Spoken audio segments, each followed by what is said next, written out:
ብርሃን አባቴ ስለምን ጋብቻ ነው የሚያወራው እያለች እናቷን ጠይቃት ነበር። የአዴይም አባት ደግሞ ልጅቷን አዲችኛይቱን ብርሃንን ለመዳር እየተስማሙ ነው። ከማን ጋር ይመስላችኋል? ከዴቭ ጋር ነው እሷን ለማጋባት እየሞከረ ያለው። አዴይን የሚጠይቃት ሌላ ወንድ እንደሆነና ይሄኛውም ደግሞ መልካም ሰው እንደሆነ ስላሰበ ይችኛይቱን ልጁን ለአዴ ለመዳር ነው ለዚህኛው ለእንትና ነው ለዴቭ ለመዳር ነው እያሰበ ያለው ብርሃንን ማለት ነው። ብርሃን ደግሞ ይሄን ነገር ትፈልገዋለች እንደምታውቁት። ግን ነገሮች ደግሞ እኛ ካሰብኑ በላይ በጣም በተቃራኒው እየሄዱ ነው። በጣም ከባድ ነው። ሰላም ውድ የተከበራችሁ የቻናሌ ተከታታዮች እንዴት ናችሁ? ከኔ ጋር ሁሉ ሰላም ነው። ሰላማችሁ ይብዛልኝ ባላችሁበት ውድ ቤተሰቦቼ። ለቻናሌ አዲስ ከሆናችሁ ሰብስክራይብ አድርጋችሁ ቤተሰብ ሁኑ። ነባሮች እንኳን በሰላም መጣችሁ ብያለሁ ውዶቼ።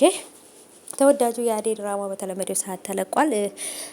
እንግዲህ ለሙዬ ምንም ነገር አልሆነችም፣ ምንም ነገርም ደግሞ አትሆንም ብያችሁ ነበር።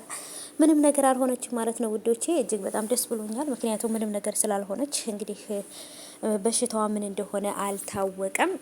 ነገሮች ደግሞ በዚህ ላይ ትንሽ ከባድ እየሆኑ ያሉት እንግዲህ ልክ ዴቭ ከመምጣቱ እንግዲህ የገጠመው ነገር እሱ ነው የደረሰላቸው። እንደውም እኔ ባቡሬ ደርሶላቸው ባቡሬ ወደ ሆስፒታል የሚወስዳቸው ነበር የመሰለኝ፣ ግን ባቡሬ አልደረሰም። የደረሰላቸው ዴቭ ነበር እና ውዶቼ ዴቭም ተመልሷል። ነገሮች አልተስተካከሉም።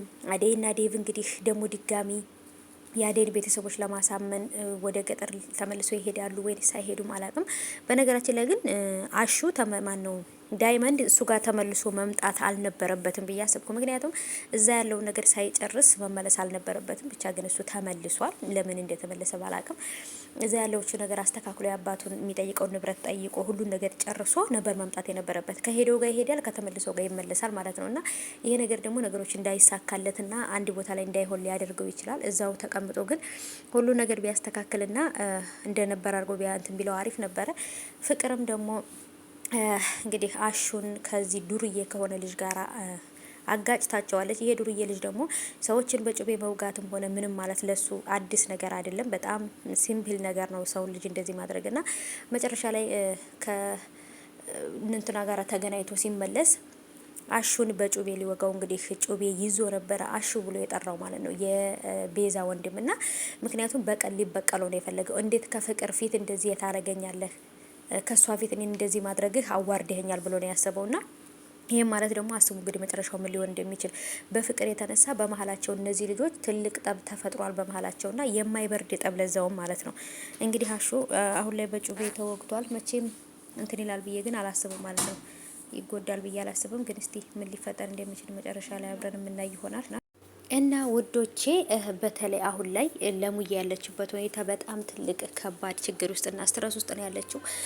ምን እንደሚያስጨንቃትና ምን እንደዚህ በነገራችን ላይ ስታስብ ስትጨነቅ ነው ይሄ በሽታ የሚነሳባት ማለት ነው። እና ይሄን በሽታ ከዚህ በፊት ኤላ ጋር እያለች ራሱ 2 ጊዜ ምናምን ጥሏት ነበርና ግን ኤላም ሆነ እሷ ምንም ስለዚህ ነገር ቦታ አልሰጡትም ነበር። አሁን ግን በሽታዋ በጣም ስር እየሰደደና በጣም እየጠነከረባት ነው ማለት ነው። እና አሁን ላይ እንግዲህ በሽታዋ ምን እንደሆነ አልተነገረችም። ሆስፒታል ተኝታለች። መጨረሻው ምን ሊሆን እንደሚችል ራሱ ማሰብ በጣም ከባድ ነው። በጣም ትልቅ ሕክምና የሚያስፈልጋት አይነት ሁኔታ ላይ ደርሳለች ማለት ነው። እና ምን ሊፈጠር እንደሚችል እንግዲህ አናውቅም መጨረሻው ማለት ነው። ቅምጥልም ከኪንጎ ጋራ ግብ ገጥማለች። እኔ በምፈልግ ሰዓት ካላገኘው ከአንተ በምትፈልግ ሰዓት የምትመጣ ከሆነ ይሄ በጣም ከባድ ነው። ስለዚህ እኔ ስፈልግ ካላገኘው ከዚህ በኋላ ካንተ ጋር ሆኜ ጊዜና እድሜን ማለት አልፈልግም ብለዋለች ማለት ነው። ውሳኔዋ በጣም ትክክል ነው።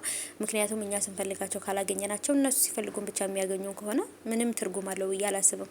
ብርሃንም እያሰበች ያለችው ነገር ማቆም አለባት።